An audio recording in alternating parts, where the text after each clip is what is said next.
Bonjour à tous et à toutes, j'espère que vous allez bien. Aujourd'hui on se penche sur l'affaire Stavinsky, qui a failli emporter la Troisième République. Ce scandale financier révélé par la fuite, puis la mort mystérieuse d'un escroc flamboyant et charmeur, a rapidement dégénéré en crise politique et bientôt en crise de régime. Les agissements d'un certain Serge avaient impliqué nombre de parlementaires, de magistrats, de policiers, d'avocats, de journalistes, les figures d'un régime discrédité et de plus en plus contesté. Cette affaire prend place au début de l'année 1934. L'homme d'affaires Serge Alexandre Stavinsky meurt mystérieusement alors qu'il est sur le point d'être arrêté. Il est accusé d'avoir monté des arnaques de plusieurs millions de francs, tout en bénéficiant du soutien et de la bienveillance de personnes très haut placées. Ses revendications et ses révélations ont l'effet d'une bombe. Le grand public est scandalisé et réclame que les têtes tombent au sommet de l'État corrompu. Partons ensemble sur les traces d'un scandale sans précédent. Débutant dans la profession à 17 ans au soir du lycée, Stavinsky se cantonne longtemps dans des petites affaires. Lésant des particuliers, arrêté en 1926 et libéré 16 mois plus tard pour des raisons de santé, il devient littéralement un autre homme. Il change d'identité et Sacha Stavinsky s'efface derrière Serge Alexandre. Mais il change aussi de méthode et voit désormais beaucoup plus grand. Les affaires Stavinsky font appel à l'épargne publique, d'abord au stade régional puis au stade national. Elles coûtent cher, demandant à l'Agrevin des complicités dans le milieu financier, la presse, la magistrature, la police, voire dans la classe politique. Pourtant, Stavinsky est en danger permanent, des affaires vulnérables, un passé qui le poursuit. Or, cet homme aux abois, loin de se cacher, s'efforce, non sans succès, de faire partie du tout Paris. Pour échauder ces dernières escroqueries, il lui fallait des connivences et des complicités dans les cabinets ministériels. Un cornac bien introduit, le journaliste Dubarry, un avocat qu'il fait élire député et qu'il devient son associé Bonure, sont ses démarcheurs. Grâce à eux, on a pu monter l'affaire au crédit municipal de Bayonne. Les faux bons rapportent à la banque 253 millions. Mais ce détournement à ciel ouvert de l'épargne publique et privée est suivi de près par les journaux spécialisés. Certains paraissent tous avoir des activités présentes et passées de Stavinsky, de ses projets, des protections qu'il obtient. Fréquemment, on met en cause, d'abord par allusion puis nommément, les protecteurs. Est-ce une coïncidence? Ils sont tous radicaux. Dubarry, Bonor, Julien Doran, Dalimier, René Ronou. On livre des informations au public en lui faisant croire qu'il y a encore d'autres noms. On diffuse une foule d'indices qui doivent mettre le lecteur sur la piste du scandale du siècle. Ces contacts entre les milieux parlementaires et le milieu pénitentiaire ne sont pas nouveaux dans l'histoire politique du pays. Jean Jaurès les dénonçait déjà au moment du scandale de Panama en 1891. L'utilisation d'affaires douteuses comme arme contre le régime est elle aussi éprouvée. Cependant, la République ne sait pas bien se défendre. Les modérés s'associent aux adversaires de la démocratie chaque fois qu'ils sont écartés des affaires par un glissement à gauche des électeurs. Quand ils sont au pouvoir, comme au début des années 30, la République des camarades leur convient très bien, et les scandales, s'ils font surface, sont vite étouffés. En revanche, un séjour même bref dans l'opposition les transforme immédiatement en censeurs sourcilleux qui crient à la réforme de l'État et au nettoyage. On arrive ainsi au cœur de l'affaire Stavinsky. Les dernières élections, celles de 1932, ont été fatales à l'équipe Tardieu-Laval.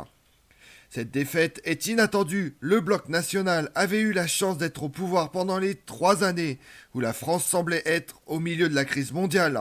À la surprise générale, la gauche l'emporte.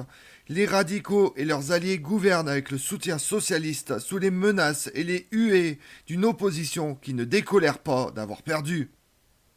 La gauche a gagné, mais on ne laissera pas la possibilité d'en finir avec la législature. Déjà en 1926, on avait obligé à passer la main après 2 ans d'expérience. La même offensive reprend avec de nouvelles méthodes. L'année 1933 est marquée par l'arrivée de la crise en France et par d'innombrables manifestations à Paris et en province, qui sont pour une fois applaudies par le camp de l'ordre. La grande presse, hostile à la gauche, encourage une révolte de l'opinion contre le pouvoir. La crise, c'est l'effondrement des valeurs en bourse, la ruine des gros, les faillites multipliées, comme celle du parfumeur Coty ou de Citroën. C'est aussi le chômage, les bas salaires imposés à ceux qui peuvent encore trouver du travail. Mais cela, c'est le drame des ouvriers, dont les marches de la faim intéressent moins que les malheurs des classes moyennes. Pour celles-ci, le choc est d'autant plus grand qu'elles avaient cru que la crise ne pouvait pas les toucher. Découvrant, après les Allemands, qu'il faut vivre dans un monde où disparaissaient les signes de la sécurité, les petits bourgeois font ce qu'ils n'ont pas de coutume de faire. Ils descendent dans la rue. Les ligues de mécontents font soudain parler d'elles.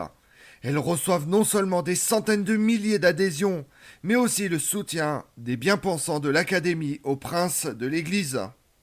Des manifestations orchestrées qui vont tomber en cascade les ministères radicaux tout au long de cette trouble année 1933. Laisse croire à la grande colère. Pour la première fois dans l'histoire sociale de la France, le centre et la droite applaudissent à la Révolution. Il est vrai qu'il s'agit de leur révolution, dont l'objectif essentiel tient en un slogan, rendre la France aux Français. À cette fin, une fraction de la classe politique qui conspire contre l'autre, sous l'œil intéressé des communistes, a mis de côté pour exploiter au moment opportun le dossier des affaires Stavinsky.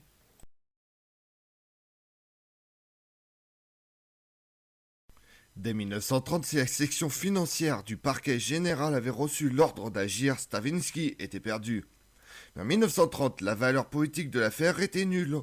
Au temps où Laval et Tardieu proclamaient que la France entrait dans l'ère de la prospérité, d'autres scandales qui éclaboussaient le centre droit et coûtaient cher à l'épargne publique avaient éclaté.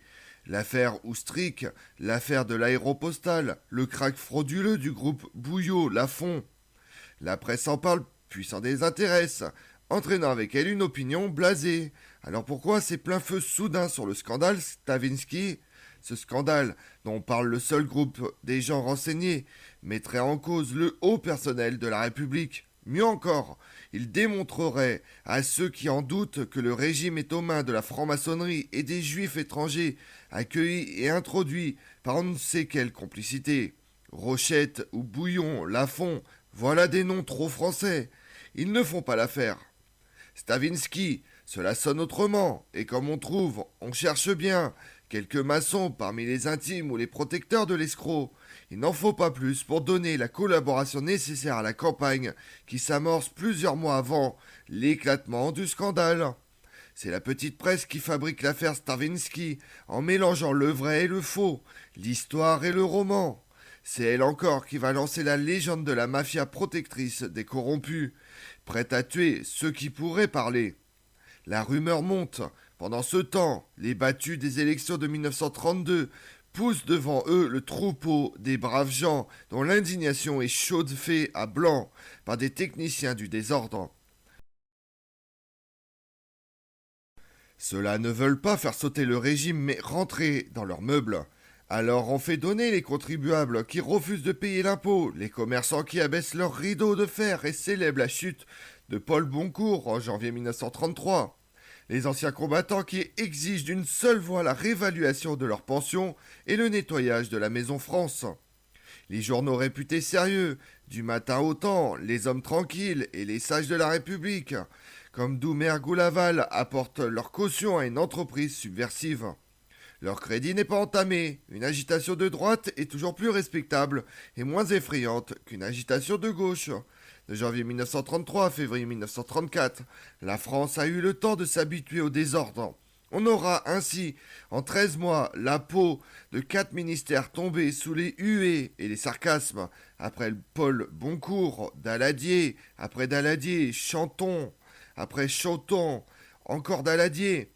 On prend les mêmes et on recommence. Cette constatation ne fait plus sourire la paralysie de la gauche, qui ne veut pas produire à la demande des hommes nouveaux et hésite à faire front, fait le jeu de ses adversaires. Mais l'essentiel n'est pas obtenu. Chaque ministère, replâtré, peut compter sur une large majorité. Alors et alors, seulement les opposants abattent leur carte maîtresse. Fin décembre 1933, tandis que la France s'apprête à fêter Noël, éclate le scandale Stravinsky.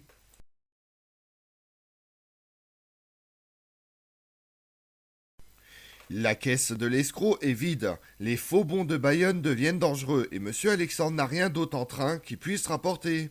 Voilà le moment venu pour le trahir. Protecteur et obligé d'hier s'éclipse. La grande presse découvre soudain le dossier qui remplit journellement ses colonnes. En fin d'année, la malchance d'un petit homme d'affaires spécialisé dans les combinaisons véreuses le pousse sous la lumière crue des projecteurs. Il grandit soudain, devient un symbole, celui de la corruption, de l'alliance fraternelle unissant tous ceux dont on ne pense pas trop de bien. Les politiciens, les maçons, les juifs, les étrangers. Le hasard sert la droite. Le caissier du crédit municipal de Bayonne a une crise de conscience. Il dénonce son patron, le maire de la ville. Un jugé commis. Il va d'un coup faire sauter les verrous. Les obstacles sur lesquels ont buté ses prédécesseurs sont miraculeusement levés. Le juge inculpe à tour de bras. Complice, journaliste à la solde de Stravinsky, parlementaire complaisant, avocat. Il ne manque que Stravinsky, mais on le laisse fuir. Il demande au policier Bonny, chargé de l'enquête et qui travaille la veille pour lui, de trouver parmi les 216 victimes de l'accident de train de fer de Lagny un cadavre lui ressemblant.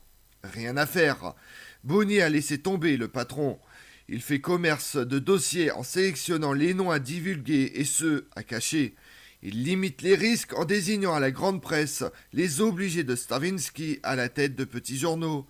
La petite presse subit le premier choc et réagit avec amertume.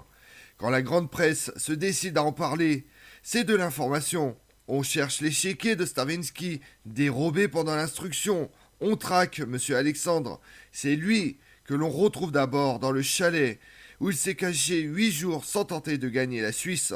Sa retraite avait été livrée par son complice Bonor. Quant à sa mort, elle contribue à la fabrication d'une légende noire. Le Canard enchaîné le résume ainsi. Stravinsky s'est suicidé d'une balle tirée à 3 mètres.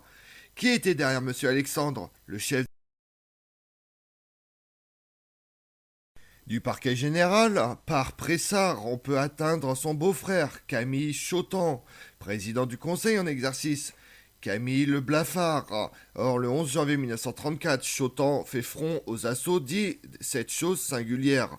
Il y a 3 jours, on avait préparé des tracts multiples qui devaient être rendus par millions sur Paris, afin d'appeler tous les citoyens à confier les pleins pouvoirs à un directoire d'hommes réputés pour leur énergie.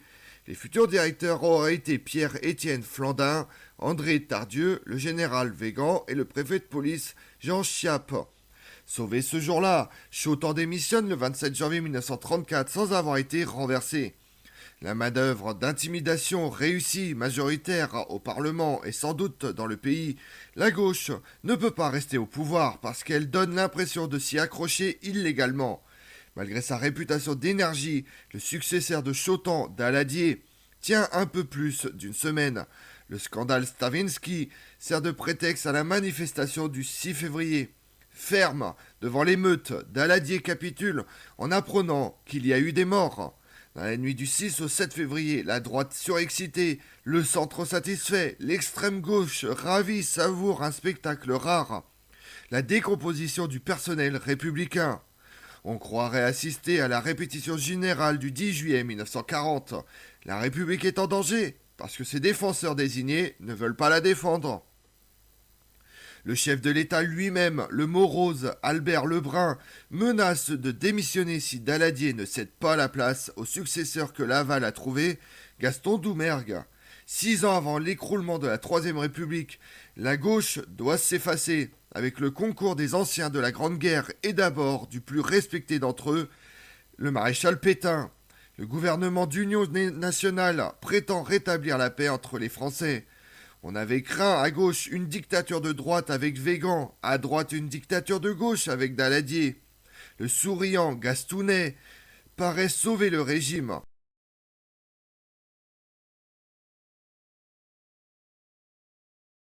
L'affaire a servi. Va-t-elle devenir un fait divers destiné à l'oubli? Non. Elle reparaît sous un aspect macabre. Le 20 février 1934, avec la découverte sur la voie ferrée Paris-Dijon du corps mutilé du conseiller Prince, naguère accusé d'avoir étouffé l'affaire, ce magistrat devient du jour au lendemain l'homme intègre qui allait tout révéler. Le quotidien Le Jour, lancé quelques mois auparavant, guide ses lecteurs dans une région à la fois inconnue et familière. D'après lui, derrière la façade républicaine opère la mafia maçonnique, corruptice et sanguinaire, dont on retrouve la main dans une série de morts mystérieuses, toutes liées à l'affaire Stravinsky. La grande presse, pour des raisons commerciales et politiques, emboîte le pas. Une partie de l'opinion est toute prête à accepter ces fables, car le mythe des forces occultes a toujours eu du succès en France. Le goût du grand public pour le mystère aide à la circulation d'une image évocatrice. La gangrène du corps républicain, la République est pourrie, laisse entendre Flandrin, président du Conseil en 1935. Comment ne pas apercevoir dans cette collusion des escrocs et des maîtres chanteurs, avec certains policiers, certains avocats, certains parlementaires et certains magistrats, le vice fondamental qu'il faut éliminer à tout prix pour sauver le régime? Certes, on parle de sauver la République, mais en insistant de plus en plus sur l'épuration nécessaire de la société française. La France épurée, c'est une France sans maçons dans les administrations, sans juifs dans les affaires, sans étrangers qui prennent les places des Français.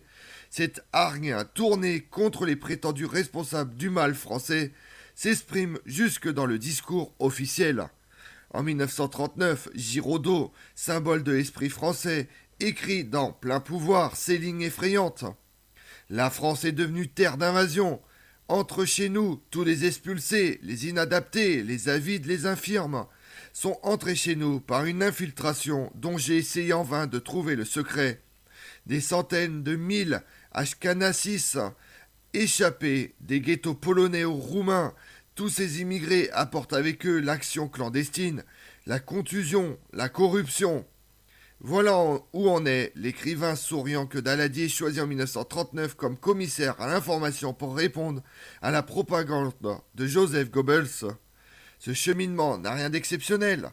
L'affaire Stravinsky, mal enterrée, reste logée dans un arrière-fond dans la mémoire collective.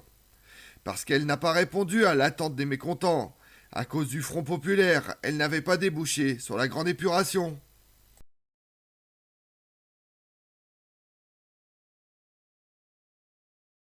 Et pendant ce temps-là, dans le monde, le 18 janvier 1934, c'est la grève générale au Portugal.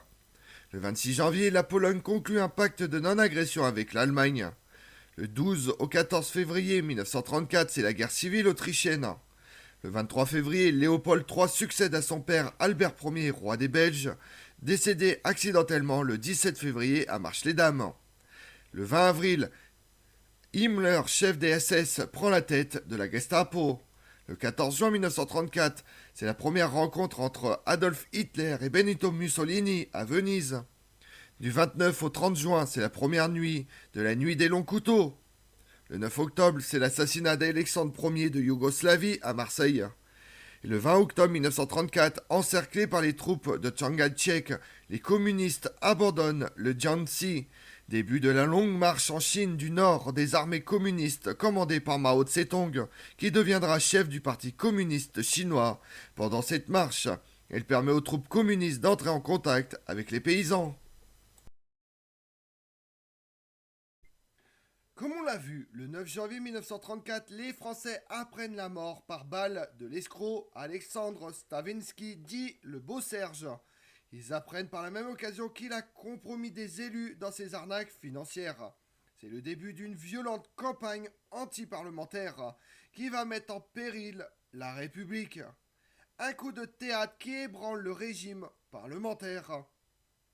Je vous remercie d'avoir suivi cette vidéo en ma compagnie. Si vous voulez connaître mes autres vidéos, retrouvez-moi sur ma chaîne YouTube Tout sur l'Histoire avec Damien, mais également sur les réseaux sociaux, Twitter et Instagram, Histoire Damien. Et pensez à liker, commenter et vous abonner. Je vous remercie à tous.